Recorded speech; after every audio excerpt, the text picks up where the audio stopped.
जय हिंद, वंदे मातरम। भारत में कैसी स्थिति है आप अंदाजा लगाइए। कोलकाता के एक सरकारी हॉस्पिटल में जो मोर्चरी, जो पोस्टमार्टम हाउस होता है, उसके शवों की देखरेख करने के लिए, सहयोगी के लिए कुछ पोस्ट निकली। उन पोस्ट में 6 पदों के लिए 8000 लोगों ने आवेदन किया, और जो 8000 लोगों ने आवेदन किया उनमें से बहुत से लोग ऐसे थे जिन्होंने बीटेक किया था, एमटेक किया था, एमएससी किया था, एमबीए किया था, पीएचडी की थी। मुर्दा घर में शवों को काटने के लिए, फाड़ने के लिए, उठाकर एक जगह से दूसरी जगह पर रखने के लिए, जिसको बोलचाल की भाषा में डोम कहा जाता है, उस पोस्ट के लिए 8000 लोग अप्लाई कर रहे हैं, और ये पढ़े लिखे लोग हैं। उस पोस्ट के लिए जो क्वालिफिकेशन की आवश्यकता थी वो 8वीं थी, लेकिन 8वीं के क्वालिफिकेशन के अगेंस्ट में पीएचडी किए हुए, एमबीए किए हुए, बीबीए किए हुए, एमएससी किए हुए, एमबीए किए हुए, एमटेक किए हुए लोग अप्लाई कर रहे हैं। अपने भारत में देखिए, जब लॉर्ड मैकाले ने 1858 में इंडियन एजुकेशन एक्ट बनाया, उससे पहले उन्होंने, अंग्रेजों ने एक सर्वे किया, पूरे भारत का सर्वे करवाया गया।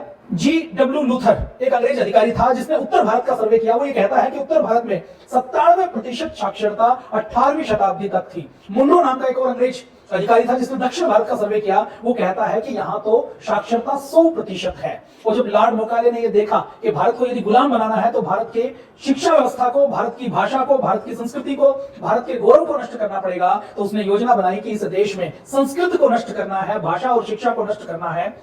इसी से हम इस देश को आने वाले हजारों सालों तक गुलाम बना पाएंगे। और इसी उद्देश्य के साथ लॉर्ड मैकाले ने एक मुहावरा इस्तेमाल करते हुए कहा था कि जब तक किसी खेत में यदि जोता नहीं जाता तब तक नई फसल नहीं लगा सकते। तो उन्होंने कहा कि नई गुलामी की शिक्षा व्यवस्था के लिए पुरानी भारतीय शिक्षा व्यवस्था को, गुरुकुल की शिक्षा व्यवस्था को, संस्कृत की शिक्षा व्यवस्था को पूरी तरह से तहस नहस करना पड़ेगा, तब जाकर ये शिक्षा व्यवस्था बदल पाएंगे और शिक्षा व्यवस्था को बदलकर गुलामी की शिक्षा व्यवस्था को स्थापित कर पाएंगे।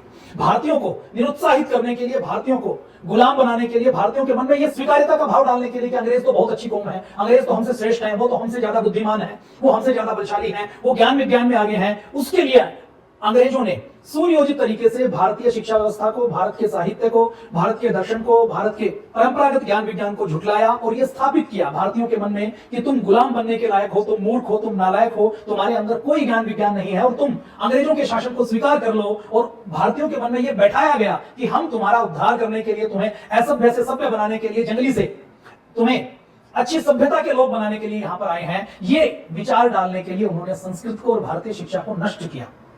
आप देखिए कैसे किसान के घर में जन्म लेकर एक पूज्य स्वामी रामदेव जी महाराज जैसे व्यक्ति जो 2 कपड़ों में रहते हैं, साधारण किसान के घर में पैदा होकर वेद दर्शन उपनिषद में, यदि मैं ऋग्वेद के एक ऋचा की बात करूं, आवातवाही भेषजो विवातवाही यद्रूपम तुम ही विश्व भेषजो देवानाम दूत ईयसे, इस एक ऋग्वेद की ऋचा को डिकोड करके परम पूज्य स्वामी जी महाराज और श्रद्धेय आचार्य जी ने योग और प्राणायाम को पूरी दुनिया के 200 देशों में पहुंचा दिया। इसी एक वाक्य को, इसी एक ऋचा को, संस्कृत के एक मंत्र को, एक ऋचा को डिकोड करके उसके ऊपर अनुसंधान करके उसको आगे बढ़ाकर आज दुनिया को, मानवता को रोगमुक्त बनाने का काम परम पूज्य स्वामी जी महाराज पतंजलि योगपीठ कर रहे हैं। इस संस्कृत के अंदर कितना ज्ञान विज्ञान छुपा है, आप अंदाजा लगा लीजिए कि जो संस्कृत भाषा है ये ज्ञान विज्ञान की भाषा है। पूरी दुनिया की जितनी भाषाएं हैं उनमें हम अलग अलग शब्दों का क्रम देखें, अलग अलग वर्ण विन्यास देखें, वाक्य विन्यास देखें, अलग अलग हम भाषाओं में व्याकरण को देखें, तो केवल संस्कृत ऐसी भाषा है जिसका लॉजिकल आधार है, जिसका तार्किक आधार है, जो सबसे अद्वितीय भाषा है, जिसका जो साइंटिफिक भाषा है। ज्ञान विज्ञान की इस भाषा में क्या क्या है, किस किस प्रकार का ज्ञान विज्ञान है। देखिए, यदि हम संस्कृत पढ़ते हैं तो हम क्या सीखते हैं, हम पूरी वाटर इंजीनियरिंग सीखते हैं, हाइड्रोलिक्स सीखते हैं, जल विद्या सीखते हैं, वायु विद्या सीखते हैं। और ये जब जल विद्या की हम बात करते हैं तो केवल पानी नहीं है, जल विद्या की हम बात करते हैं तो इसमें सारे द्रव्य आते हैं। वायु विद्या की बात करते हैं तो सारी गैसेज आती हैं। विद्युत शास्त्र की बात करते हैं, विमान शास्त्र की बात करते हैं, स्वास्थ्य के शास्त्र की बात करते हैं। कोरोना के काल में आयुर्वेद ने बताया कि किस प्रकार से आधुनिक विज्ञान पिछड़ा हुआ है और आयुर्वेद आज भी प्रासंगिक है। खगोल विज्ञान की बात हो, वस्त्र विज्ञान की बात हो, गणित विज्ञान की बात हो, शिल्प कला की बात हो, कालगणना की बात हो, खगोल शास्त्र की बात हो, रसायन विज्ञान की बात हो, स्थापत्य कला की बात हो, वनस्पति विज्ञान की बात हो, सृष्टि विज्ञान की बात हो, कृषि विज्ञान की बात हो, प्राणी विज्ञान की बात हो, ध्वनि विज्ञान की बात हो, वाणी विज्ञान की बात हो, पर्यावरण विज्ञान की बात हो, सौर ऊर्जा की बात हो, सौर विज्ञान की बात हो, भूगोल विज्ञान की बात हो, पृथ्वी की शास्त्र की बात हो, सूर्य शास्त्र की बात हो, नीति शास्त्र की बात हो, तर्क शास्त्र की बात हो, विधि शास्त्र की बात हो, ज्योतिष की बात हो, नक्षत्र विज्ञान की बात हो, खगोल शास्त्र की बात हो, नृत्य की बात हो, संगीत की बात हो, चित्रकला की बात हो, जीव शास्त्र की बात हो, बांध बनाने की बात हो, पशुपालन की बात हो, रथ निर्माण की बात हो, लोहकार की बात हो, कुंभकार की बात हो, नौका शास्त्र की बात हो, आग्नेयान आग्नेयास्त्र बनाने की बात हो, नगर रचना की बात हो, मुद्रा शास्त्र की बात हो, गृह निर्माण की बात हो, युद्ध विज्ञान की बात हो, समाज शास्त्र की बात हो, ये सारा ज्ञान विज्ञान हमारे वेद, वेदांग, दर्शन, धर्मशास्त्र और संस्कृत में निहित है, संस्कृत में लिखा हुआ है।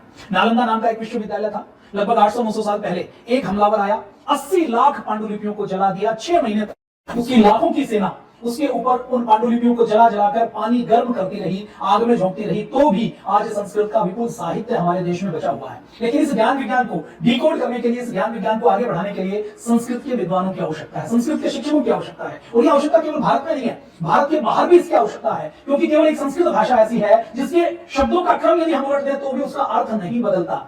नासा ने ऐसा शोध किया है कि यदि हमें अंतरिक्ष में कोई संदेश भेजना है तो अंतरिक्ष में जो शब्दों का क्रम बदलता है, यदि हम संस्कृत में भेजें तो शब्दों का क्रम बदलने से भी उसका अर्थ नहीं बदलता। तो नासा आज पाणिनि की अष्टाध्यायी के ऊपर, संस्कृत के व्याकरण के ऊपर शोध कर रहा है। हजारों की संख्या में पांडुलिपियां उसने अपने पास रखी हुई हैं कि हम भारतीय ज्ञान विज्ञान से क्या निकाल सकते हैं, उसको निकालें। और आपको जानकर आश्चर्य होगा, आयुर्वेद में हल्दी पर, अदरक पर, अजवाइन पर, अश्वगंधा पर, तुलसी पर, सौंफ पर, गिलोय पर भारत में जितने शोध हो रहे हैं उससे ज्यादा शोध विदेशी कंपनियां कर रही हैं, यूरोप की, अमेरिका के लोग कर रहे हैं, वहां की सरकारें कर रही हैं। भारतीय ज्ञान विज्ञान को, भारत की बौद्धिक संपदा को वो चुराना चाहते हैं। आपने सुना होगा, कभी वो हल्दी पर पेटेंट ले लेते हैं, कभी वो नीम पर पेटेंट ले लेते हैं। कारण क्या है कि हम संस्कृत भाषा में विद्वान ना होने के कारण हम उसके ऊपर अपना क्लेम नहीं कर पाते, उसके ऊपर अपना कॉपीराइट नहीं जता पाते, उसको अपना पेटेंट नहीं बना पाते, उसके ऊपर हम अपना ट्रेडमार्क स्थापित नहीं कर पाते।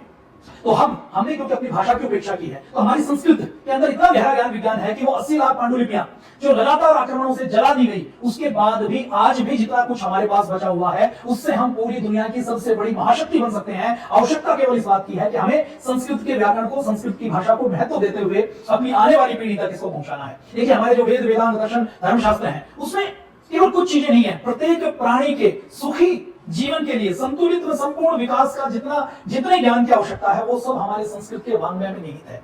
600 ईसा पूर्व, लगभग आज से 2500 साल पहले बोधायन नाम के हमारे एक संस्कृत के विद्वान हुए हैं, उन्होंने, जिसको आज पाइथागोरस प्रमेय पढ़ाया जाता है, वो हमें दी थी। आर्यभट्ट ने 5वीं सदी में पाई का मान 3-4 अंकों तक शुद्ध निकाला था।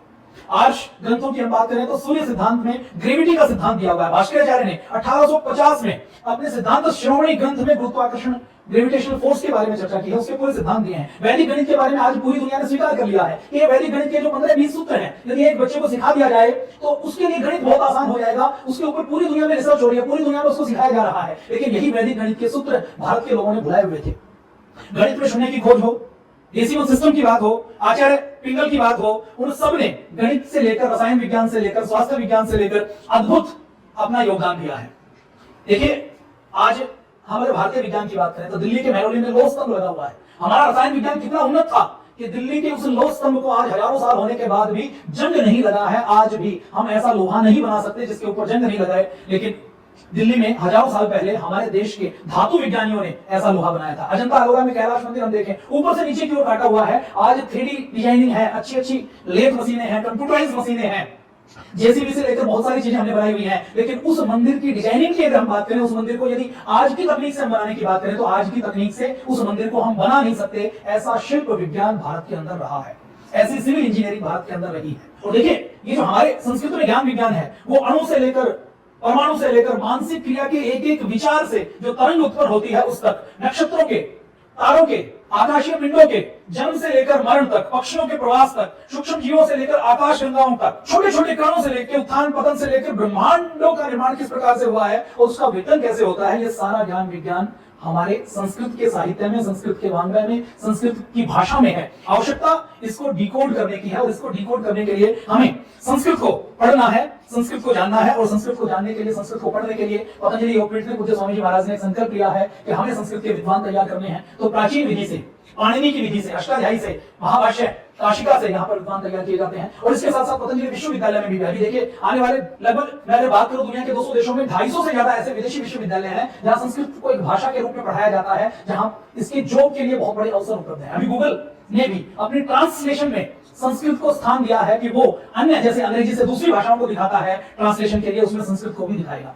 संस्कृत के बारे में विदेशों में शोध चल रही है, संस्कृत कितनी अद्भुत है, हमारा आयुर्वेद कितना अद्भुत है। देखिए, स्वास्थ्य की परिभाषा क्या है, यह आज तक हमारे वैज्ञानिक पूरी तरह से निर्धारण नहीं कर पाए हैं। लेकिन महर्षि चरक ने आज से, ऐसा तो लोग मानते हैं कि 2500 साल पहले चरक संहिता में जो स्वास्थ्य की परिभाषा थी, उसके आसपास आधुनिक विज्ञान भी स्वास्थ्य की परिभाषा नहीं दे पाया है।